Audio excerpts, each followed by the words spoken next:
Welcome everyone, my name is Vishal Tekshanani, and today I have the pleasure of being joined by one of our partner development managers, Dakota Zirk, and we're going to talk about how the sales cycle is changing for digital agencies.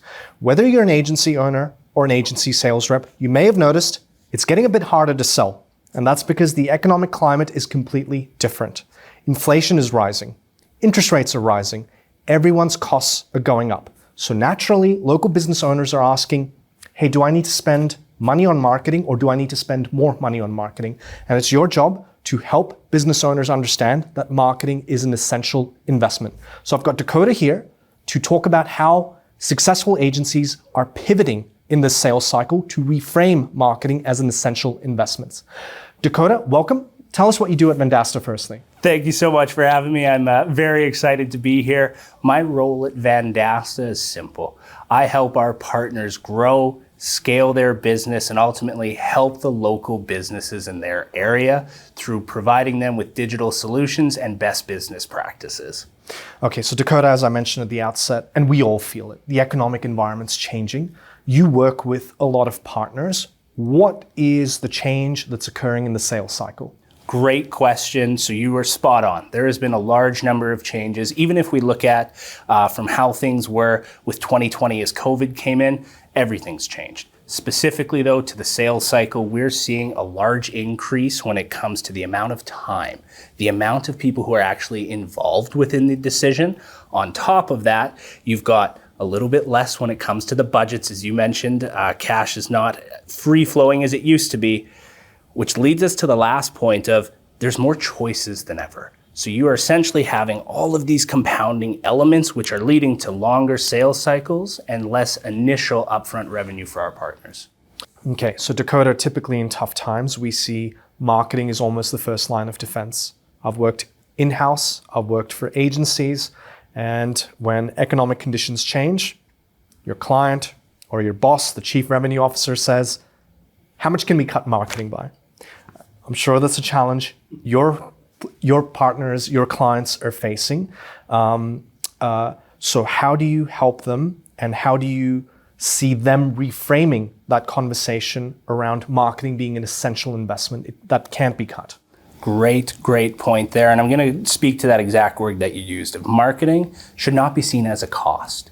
It is an investment in the growth of your customers, your business, and ultimately your revenue. So in saying that exact train of thought was what I used to subscribe to. So I've always been involved with our family businesses, and anytime things got tight, the first thing we looked at is what can we instantly cut that would, add to your P&L sheet? Well, the problem with looking at it in the short term like that is yes, that month you will have an added profit.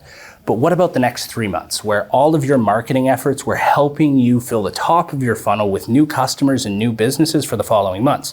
The example I like to use is it's a little bit like pouring gas into your revenue engine, where if you stop pouring your gas, or in this case in marketing, how long can an engine run where it's not being fueled? The same is true for your business. Yes, you have great customers who appreciate you, who have been with you, but you always need new customers. And if you're stopping your marketing, how are you going to be winning that business? And at the same time, not everyone's going to stop their investments into marketing. There's some people who are going to double down. And those are the people who I believe are actually going to come out ahead, because in a less competitive market with less people actually spending, you have a chance to take over some market share for less dollars.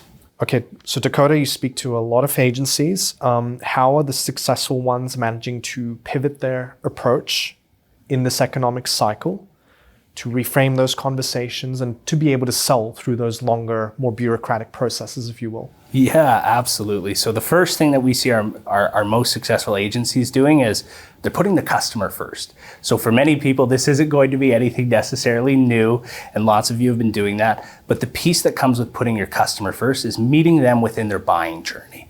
So a big focus that we've seen our successful partners start to work on is creating that demand and ultimately educating their prospects before they're ready to buy.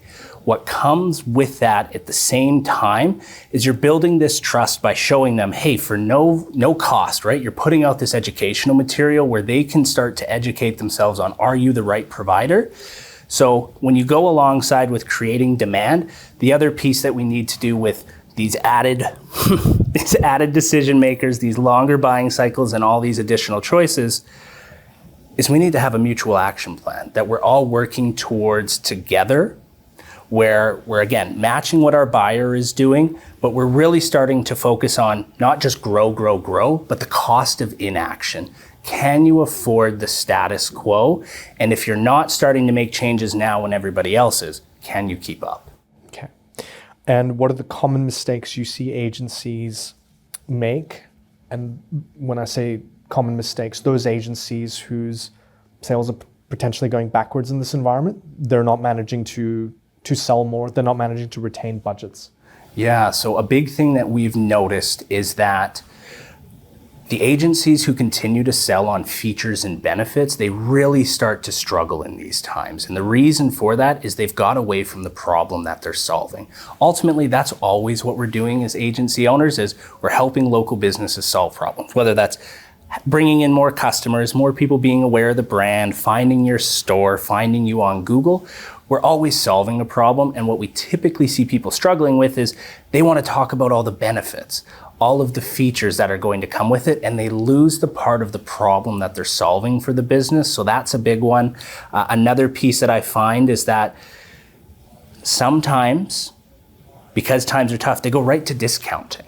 And this is the time where you want to actually showcase the value, because you're not a discount agency owner. You don't work with discount clients. So by actually going to discounts, you're lowering your margin, you're lowering your value, you're lowering your cost.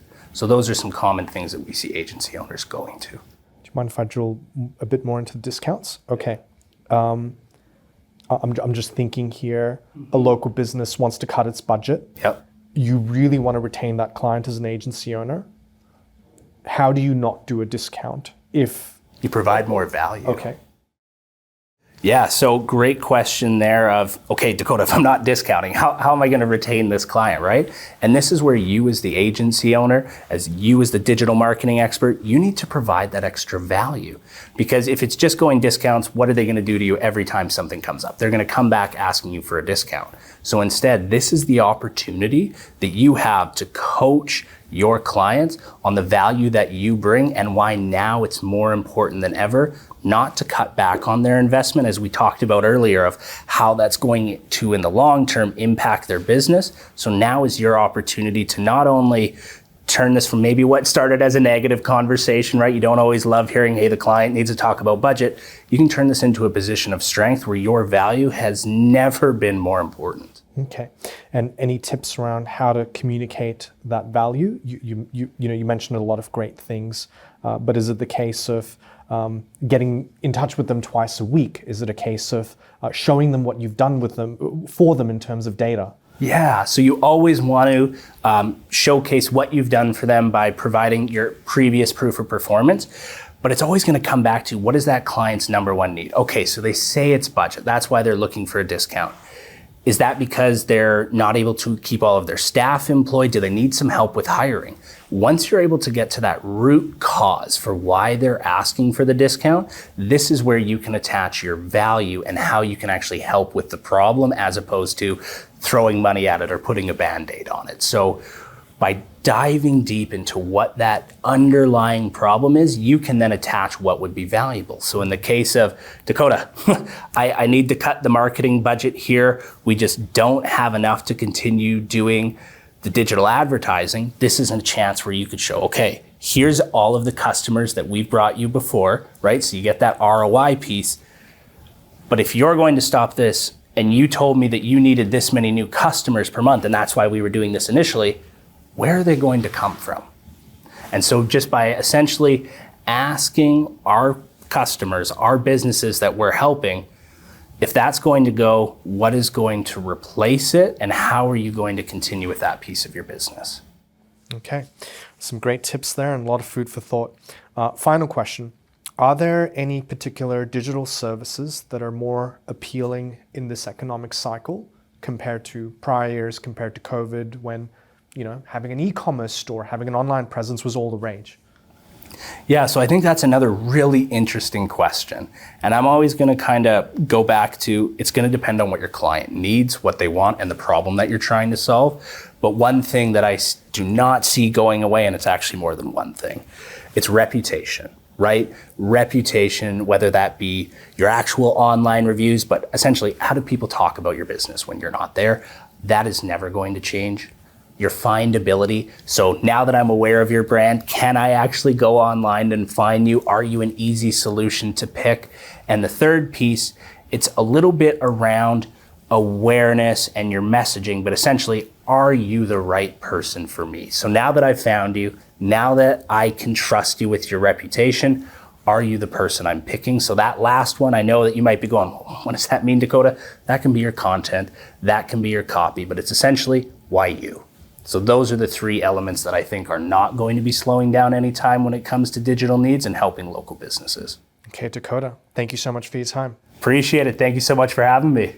I hope you enjoyed that interview, and I hope it gave you a lot of food for thought in terms of how you operate and how your sales reps go about doing their selling in this tougher economic climate.